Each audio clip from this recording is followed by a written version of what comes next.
Hello, welcome to 95 Scooter Guy. In today's video, I'll be showing you how I swapped out my brake pads. So going straight into it, to swap out my back brake pads, the first thing we did was to lay the scooter down and dismantle the back tire. So to get to the back tire, you have to remove the exhaust. Then after the exhaust, you get out the tire, and from there, you can access the brake pads.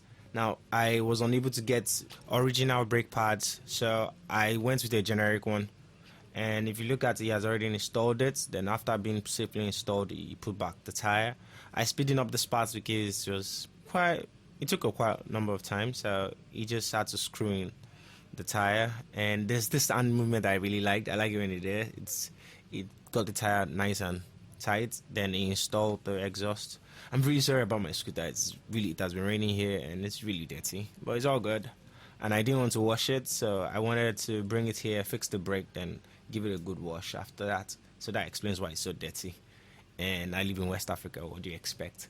So this process was fairly easy. It was fairly straightforward. Just dismantle the exhaust, access the tire. Underneath the tire, you have the brake pads. And I will show you the worn-out brake pads in a minute or two. And those guys were totally damaged. I asked him what are the main reasons for it. He said one of the main causes when water exposure to moisture and water tends to spoil the brake pads. So he flipped the bike after he had installed the new brake pads. Now for the brakes to properly function, he had to align the brake cable, the cable line for the brake. So that's what he's trying to do here after standing the bike. And you can see the brake pads on the floor. You can see they're about 6 months old. I've used them for 6 months and they are totally worn out. Ah, God, they were totally worn out. It was getting to the point where it was becoming dangerous to ride the scooter because at stops I found it very difficult to stop.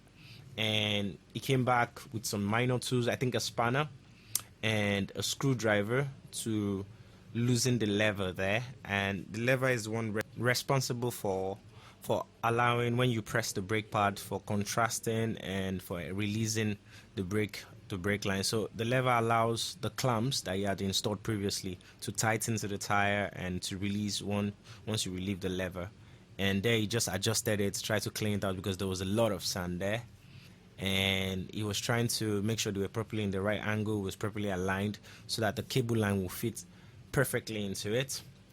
After doing that, he got a spring. You see the spring shortly. It's just beneath his hand, and that's responsible for creating compression and expansion when you press the lever.